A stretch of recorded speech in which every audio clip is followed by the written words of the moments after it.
നമസ്കാരം.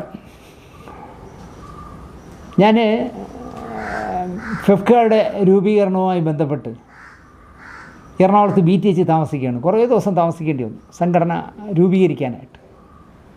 അപ്പോൾ ഞങ്ങളവിടെ 2-3 റൂമൊക്കെ എടുത്ത്, എനിക്ക് തോന്നുന്നു രാത്രി കിടക്കുന്നത് ഞാനടക്കം ഒരാളോ രണ്ടാളോ ഉള്ളൂ. ബാക്കിയെല്ലാം പകൽ വരുന്നവരാണല്ലോ, എറണാകുളത്തുകാരാണല്ലോ. അങ്ങനെ കുറച്ച് ദിവസം എറണാകുളത്ത് നിൽക്കുന്ന സമയത്ത് ഒരു ദിവസം നമ്മുടെ പ്രശസ്തനായ നിർമ്മാതാവ് രഞ്ജിത്ത് റൂമിൽ വന്ന് രഞ്ജിത്തുമായിട്ട് ഞാൻ കുറേ നേരം സംസാരിച്ചു. അപ്പോൾ രഞ്ജിത്ത് പറഞ്ഞു, ദിനേശേ ഒരു സാധനം കാണിച്ചു തരാം എന്ന് പറഞ്ഞു എന്നെ വിളിച്ച് താഴെ കൊണ്ടുപോയി. BTHൻ്റെ മുറ്റത്ത് ചെല്ലുമ്പോൾ മനോഹരമായ, അന്ന് ഓടി കാർ ഇറങ്ങിയ സമയമാണ്, ഒരു ഓടി കാർ, പുതുപുത്തൻ ഓടി കാർ അവിടെ കിടക്കുക. ഡ്രൈവിങ്ങിൻ്റെ സ്റ്റിയറിങ്ങൊക്കെ ഒരു തേക്ക് തടി പോലെ ചെയ്ത, പാനൽ പോലെ ചെയ്ത നല്ല രസമുള്ള കാർ. ദിനേശേ ഞാനെടുത്ത കാറാണ്, എങ്ങനെയുണ്ട്? അങ്ങനെ കൊള്ളാം, ഓടിയല്ലേ, മോശമെന്ന് പറയേണ്ട കാര്യമില്ല. അപ്പോൾ രഞ്ജിത്ത് പറഞ്ഞു, നമുക്ക് കുറച്ച് ദൂരം പോകാമോ എന്നിട്ട്. അപ്പോൾ രഞ്ജിത്തിനൂടെ ചിപ്പിയുണ്ട്, ഭാര്യയും കൂടെ ഉണ്ട്.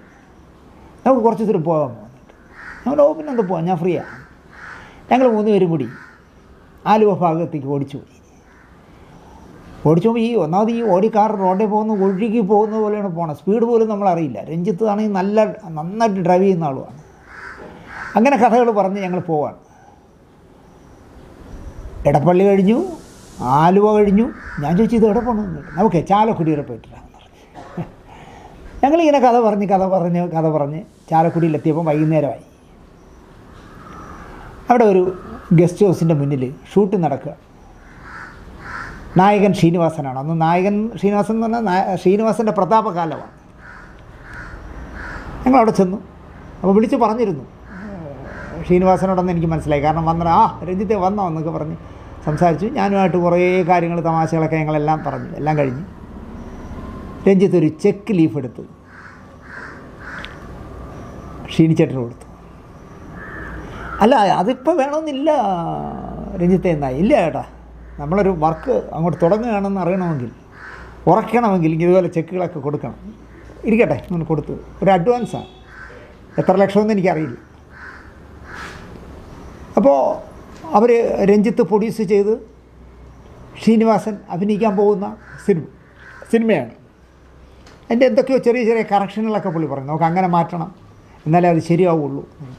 അതൊക്കെ ശരിയാക്കാം ചേട്ടാ, ശരിയാക്കാം, ശരി ബാക്കി കാര്യങ്ങൾ നീങ്ങട്ടെ എന്ന് പറഞ്ഞ് കൈ കൊടുത്ത് പിരിഞ്ഞപ്പോൾ സന്ധ്യയായി. ഞങ്ങൾ ചിപ്പിയും ഞാനും രഞ്ജിത്തും കൂടി തിരിച്ച് എറണാകുളത്തേക്ക് വരികയാണ്. അപ്പോൾ രഞ്ജിത്ത് എന്നോട് ചെയ്യാൻ പോകുന്ന സിനിമയുടെ കഥ പറഞ്ഞു. ഒരു തിയേറ്ററിലെ പ്രൊജക്ഷനിസ്റ്റാണ് ശ്രീനിവാസൻ ചെയ്യുന്ന കഥാപാത്രം. അയാൾ മലയാളം, തമിഴ്, ഹിന്ദി സിനിമകൾ ഇങ്ങനെ നിരന്തരമായി കാണിക്കുമ്പോൾ, പ്രൊജക്ഷനിൽ നിൽക്കുന്ന ആളാകുമ്പോൾ ദിവസവും 3 ഷോ ഉണ്ടെങ്കിൽ 3 ഷോയും കാണണമല്ലോ.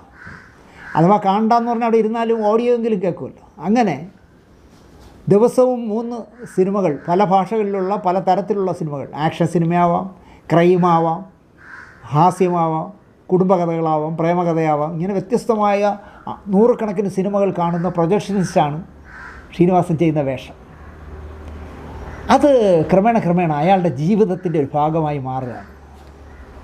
അയാൾ ഏത് കാര്യം ചെയ്യുമ്പോഴും അയാൾ കണ്ട ഏതെങ്കിലും ഒരു സിനിമ അയാൾക്ക് ഓർമ്മ വരും. നല്ല സബ്ജക്റ്റാണ് കേട്ടപ്പോൾ. എന്നെ എറണാകുളത്തോണ്ടൊന്ന് BTHയിൽ വിട്ടിട്ട് ചിപ്പിയും രഞ്ജിത്തുമായിട്ട് പോയി. പിന്നീട് വഴിയിൽ വെച്ച് കാണുമ്പോഴൊക്കെ, എന്തായി നമ്മൾ അഡ്വാൻസ് കൊടുത്ത സിനിമ എന്ന് കേൾക്കുമ്പോൾ, അതിൻ്റെ പ്രോഗ്രസ് നടക്കുന്നു ദിനേശ്. ഒരു നാൾ അറിയുന്നു, രഞ്ജിത്ത് ശ്രീനിവാസനെ നായകനാക്കി ചെയ്യാനിരുന്ന സിനിമയായിരുന്നു ദൃശ്യം. സിനിമയിലെ പ്രൊജക്ഷനിസ്റ്റ് എന്നുള്ളത് കേബിൾ TV നടത്തുന്ന ആളാക്കി മാറ്റി മോഹൻലാലിൻ്റെ ക്യാരക്ടറിനെ. ദൃശ്യം എത്ര കോടി വാരി എന്ന് ഞാൻ പറയണ്ടല്ലോ. പക്ഷേ രഞ്ജിത്ത് ആ കഥ എൻ്റേതാണെന്ന് പറയാൻ നിൽക്കുകയോ, അല്ലെങ്കിൽ ആ കഥ ഞാൻ തന്നെ ചെയ്യും, വേറൊരാൾക്കും ചെയ്യാൻ പറ്റില്ല എന്ന് പറഞ്ഞ് വാശി പിടിക്കുകയോ ഒന്നും ചെയ്തില്ല. അതെവിടെ അങ്ങ് പോയി. എനിക്ക് തോന്നുന്നു ഷീനി ചേട്ടനോടത്ത് അഡ്വാൻസും തിരിച്ച് വാങ്ങിയിരിക്കാൻ വഴിയില്ല എന്നുള്ളത്. രഞ്ജിത്ത് അങ്ങനെയുള്ള ഒരാളാണ്, വാങ്ങിക്കാൻ വഴിയില്ല. ചോദിച്ചാൽ ശ്രീനിവാസൻ കൊടുക്കുകയും ചെയ്യും. അതാണ് ശ്രീനിവാസൻ്റെ പ്രകൃതി. രണ്ടുപേരും ജീവിതത്തിലെ എല്ലാ അവസാന വാക്കും കാശെന്ന് വിചാരിക്കുന്നവരല്ല, നല്ല സൗഹൃദങ്ങൾ സൂക്ഷിക്കുന്നവരാണ് രഞ്ജിത്തും ശ്രീനിവാസൻ. അങ്ങനെ ആ ദൃശ്യം പോയി കിട്ടി. ആൻ്റണി പെരുവാവൂരിനായിരുന്നു കോടികൾ നേടാനുള്ള ജാതക വിധി. ഇപ്പം ഞാനിത് എന്തുകൊണ്ട് പറയുന്നു എന്ന് ചോദിച്ചാൽ, രഞ്ജിത്ത് പ്രൊഡ്യൂസ് ചെയ്ത ഒരു സിനിമ എവിടെയെല്ലാം കളിച്ചോ അവിടെയെല്ലാം ലക്ഷങ്ങൾ തൂത്തുവാരുകയല്ലേ, തുടരും. മോഹൻലാൽ ഇനി എന്തൊക്കെ പറഞ്ഞാൽ ശരി, മോഹൻലാൽ എന്ന് പറഞ്ഞ നടന് വലിയ ഡാമേജ് വരുത്തിയ കുറേ സിനിമകൾ വന്ന ശേഷം, ബറോസ് ആയാലും ശരി, എമ്പുരാനായാലും ശരി, ഒരുപാട് സിനിമകൾ അടുത്തടുത്ത് ഒരുപാട് ഡാമേജ് വരുത്തിയ മോഹൻലാലിനൊരു റീബർത്ത് കൊടുത്ത സിനിമയാണ് തുടരും. അതുകൊണ്ട് തന്നെ തരുൺമൂർത്തിയും രഞ്ജിത്തും അഭിനന്ദനം അർഹിക്കുന്നു. ഞാൻ അറിഞ്ഞത് 200 കോടി രൂപ ഗ്രോസ് കളക്ഷൻ വരുമെന്നാണ് പറയുന്നത്. ആലോചിച്ച് നോക്കൂ. എനിക്കതിൽ ഏറ്റവും കൗതുകമായിട്ട് തോന്നിയത് ആൻ്റണി പെരുമ്പാവൂരിന് അടിച്ച ജാക്ക് പോട്ടാണ്. ഈ പടം രഞ്ജിത്തിന് സ്വന്തമായി വിതരണ കമ്പനിയുണ്ട്. പക്ഷേ ഈ കഥ മോഹൻലാലിനോട് പറയുമ്പോൾ ആൻ്റണി പെരുമ്പാവൂർ എന്ന് പറഞ്ഞാൽ ബുദ്ധിരാക്ഷസന് തോന്നിക്കാണും ഈ സിനിമ ഭയങ്കരമായിട്ട് കളക്ട് ചെയ്യാൻ സാധ്യതയുണ്ടെന്ന്.